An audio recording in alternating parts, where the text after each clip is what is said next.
Today we're going to learn how to paint weathered brass on the Necron Reanimator.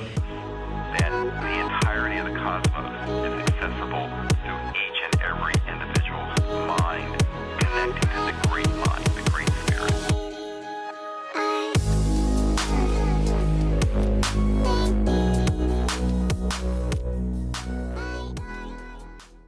Welcome back to the channel, collectors. So we are moving along this diorama and now I'm painting the Necron Reanimator. As you guys can see, the light source is very green in the environment and I want to reflect this on the non-metallic metals. So if you're ready, let us begin.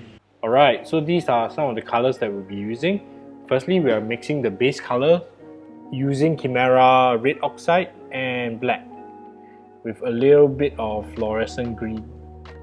So right now in this base color stage, what we're going to do is we're going to coat the entire miniature in this color to give it a very warm and red undertone. This warm and red undertone will be used to contrast against the green light, which we'll be doing subsequently. Why I'm currently choosing to create a warm red undertone is to create contrast in the future, because the lighting will be cool and green and red is on the opposite side of the color wheel, so it's a complementary color. So right now what I'm going to do is I'm going to very quickly sketch in the lights. So I'm using German camo beige mixed in with a little bit of Chimera red oxide mixed in with a bit of the base color, and we're going to begin doing the sketching. So as for the sketching, my light source is coming from the top left hand corner. Since this is the right piece of the carapace, the light should be coherent with the rest of the miniature.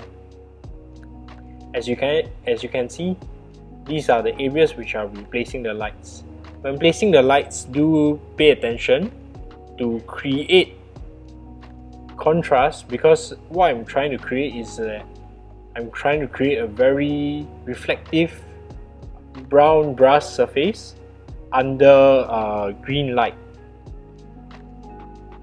So because the miniature is really angular, you can take advantage of the sculpt to showcase how angular and how sharp this the form of the miniature is, and it allows the miniature to really stand out and look even more sharp. Because some of the edges can be a little bit rounded due to the molding process. However, if you paint it really sharp, the entire miniature will look super duper crisp. So in placing the lights, also do take note about interesting cracks and mottling on the armor, because this Reanimator was really nicely sculpted. There are a lot of subtle details which you would miss if your base coat was just a little bit too thick.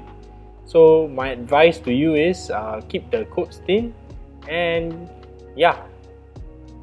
Alright, so after creating the first base layer, we're going into our midtones.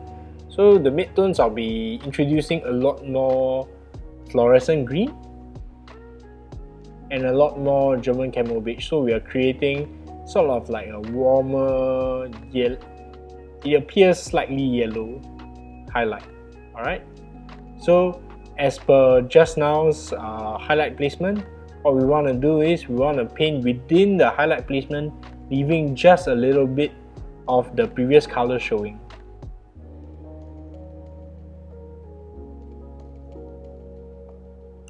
Do pay particular attention to the cracks and the mottling so that you can leave those details visible. One advice I would say about doing this step is to make sure that the highlights are as aggressive as possible. So now I'm going to be creating sort of like the transition to the highlight, and this transition is still going to be desaturated.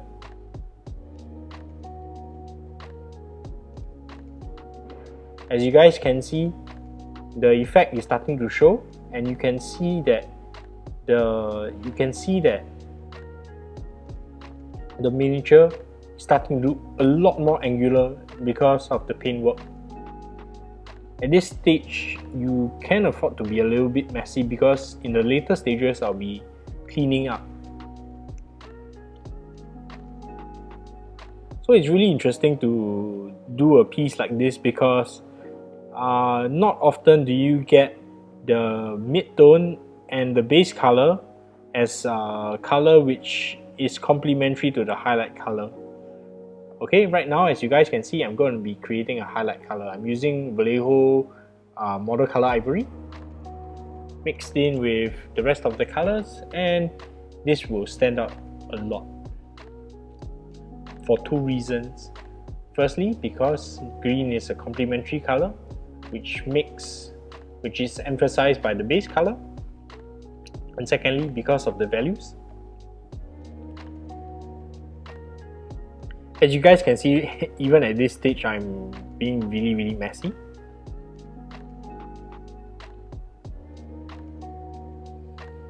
Because right now we are just sketching the values, just adding in a little bit of Chimera white. This would help the entire miniature get more structure and increase the readability of the entire miniature. Alright, so right now I'm using Games Workshop Reclan Flash Shade to start glazing and washing down the layers. This will really enhance the shadows and smoothen some of the transitions.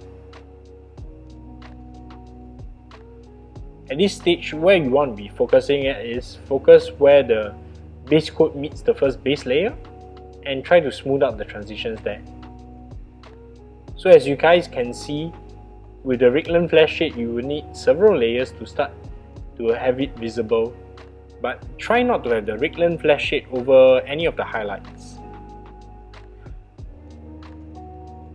Okay, try to keep the strongest highlights pure, and if you make any mistakes you can always go back with the previous colors and create and clean up and create some highlights. Alright, right now I'm using one of the mid-tones to re-emphasize some of the cracks which are re-visible because of the glaze and wash which we have just done. So this really brings up the effect.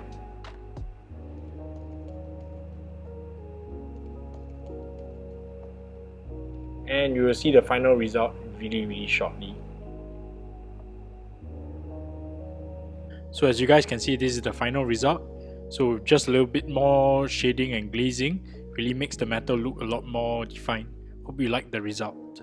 So what do you think about this method of painting the non-metallic metals? Let me know in the comments below, alright? If you are painting the Necron set, do let me know because I'm really excited about this bunch of Necrons being dropped upon us for this Indomitus box set. Alright, if you want to see my thought process of how I create the diorama, do head on to the Patreon because I'm going to be creating an exclusive video of how I plan, create, and sort of like the steps and thought processes behind how I make this diorama. Alright, I'd like to thank my patrons for supporting me through these times, and I hope to catch you guys in the next video. See you guys!